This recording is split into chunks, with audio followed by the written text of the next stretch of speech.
Jean-François Aquiline. Bon, alors je resitue le débat. Vivons à fond, embrassons-nous, crevons, a écrit donc Nicolas Bedos. Ses réponses, effectivement, d'Olivier Véran, c'était chez nos amis sur Public Sénat, devant les sénateurs, devant la commission d'enquête.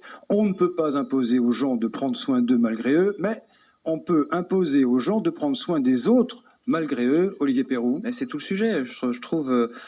je peux pas dire choqué, mais la réaction de Nicolas Bedos est peut-être égoïste, parce que en fait, ce n'est pas de lui dont il faut parler, ce n'est pas de son bon plaisir au quotidien, c'est plutôt on sait que cette maladie se transmet et c'est très risqué, c'est très à risque pour les personnes fragiles, donc c'est plutôt pour les autres, pour l'autre, et on fait attention pour les autres. Je vous renvoie à ce que disait pendant le confinement le philosophe André Comte-Sponville.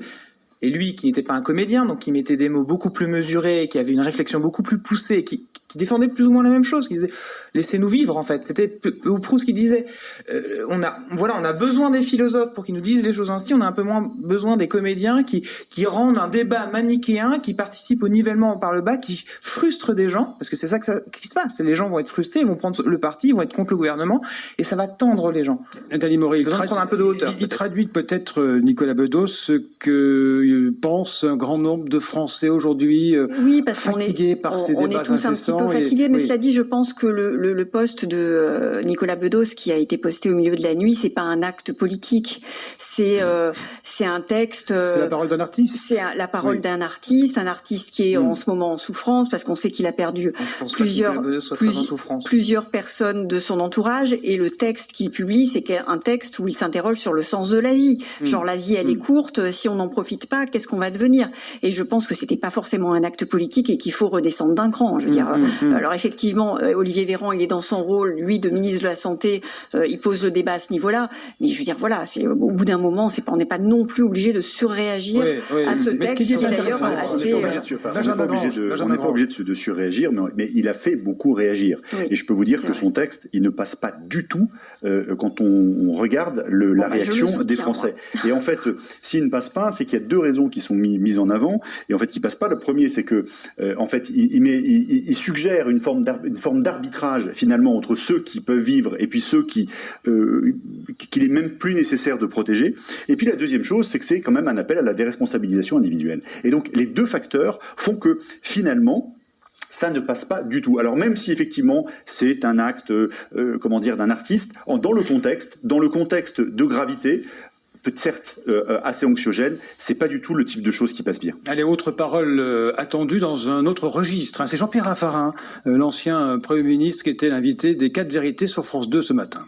Regardez, les choses se passent comme ça en Angleterre, les choses se passent comme ça dans bien des pays d'Europe. Regardez la situation en Espagne. Donc, soyons dans cette affaire extrêmement responsables. Je comprends que cette crise fait des malheurs. Oui, elle fait des malheurs, mais elle peut encore faire plus si on n'est pas responsable. Il faut être responsable dans cette affaire. C'est une affaire collective, mais c'est aussi une affaire personnelle. Qu'est-ce que chacun d'entre nous doit avoir sur les épaules comme responsabilité pour lutter contre la pandémie? Chloé Morin appelle donc à la raison collective et à la responsabilité personnelle, nous dit Jean-Pierre Raffarin, ancien Premier ministre. Tout de même, est-ce à dire que ceux qui réagissent, et légitimement, je pense notamment aux patrons de bars, de restaurants à Marseille, devraient rentrer dans le rang et au fond se dire il va falloir que l'épidémie passe et au fond il faut rentrer la tête dans les épaules? Non, je pense que de toute façon, le gouvernement est en train de réfléchir à des mesures pour essayer de compenser ou d'aider ceux qui effectivement ne vont pas pouvoir poursuivre leur activité. Il me semble que c'est le cas des restaurateurs.